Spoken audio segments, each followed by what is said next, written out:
Hey guys, what is up, and I welcome you all to a very special new League of Legends video. So the reworked Yorick has finally been announced. I mean, it's been so long ever since this champion has been not only announced that he's getting a rework, but so long that he's just simply needed one. Overall, his new thematic is very cool. He's still the Gravedigger, he still works around summoning units, but it has been taken to another level. He has abilities that don't really interact with summoning units, so he can kind of fight for himself in a way. And overall, I think his ultimate, which we're going to see very soon, is absolutely fantastic. All in all, he's still a top laner who's going to be probably a pretty strong split pusher, but without any further ado, let's get right into his abilities.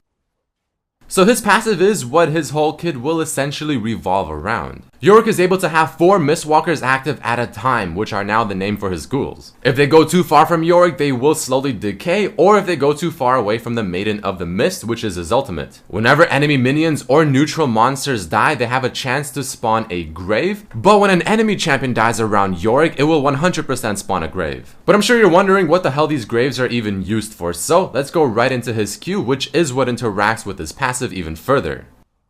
Alright, moving along to Yorick's Q. This is his main ability when it comes to interacting with his passive. First of all, his next basic auto attack will just simply deal bonus damage and also restore a bit of HP. If his Q were to kill a target, it will spawn a grave, and if there are at least 3 nearby graves and Yorick's Q Last Rites is on cooldown, then he can use the awakening portion of his Q and spawn Mistwakers from all the nearby graves. So this kind of makes it feel like, yeah, he kind of relies on being in a very specific area most of the time, again, to consistently keep spawning graves and to obviously be nearby them to actually use the second part of his Q to summon the ghouls. So very kind of split push oriented.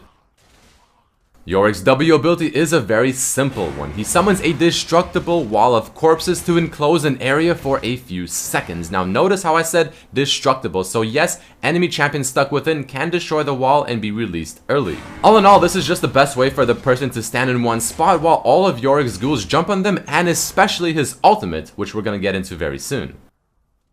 Moving along to Yorick's E ability, yet another somewhat simple one, especially in terms of animation, but very important to his overall kit and actually just getting to his target and dealing damage. It simply applies a mist in a cone in front of him that deals magic damage, applies a slow, and marks a target. Yorick and his Mistwalkers will get an extra movement speed bonus when heading towards the marked targets. Again, like you saw them leap, this overall just helps them get to the target much easier, especially when combined with his W.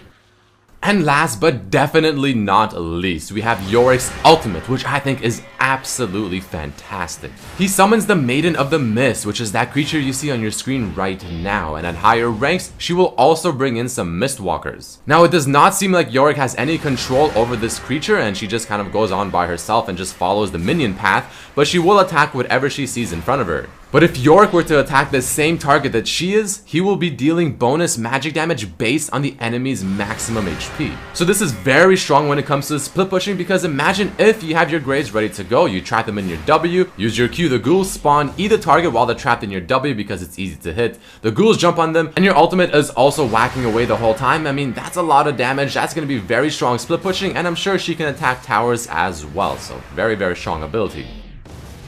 But either way, guys, that is about it for this video. I mean, there you have it. The new Yorick has finally been released and announced. We know all of the abilities, they look really cool. At least a lot better than the current Yorick. And I still feel like that ultimate is going to have an insane amount of pressure whenever this guy is split pushing. So obviously being played most likely as a top laner. But either way, guys, that is it for this video. If you did enjoy it and are excited for the Yorick update and the release, hit that like button to show some love. Thank you all so much for watching. I'll have some gameplay up from the PBE very soon, so stay tuned for that. See you soon. Peace.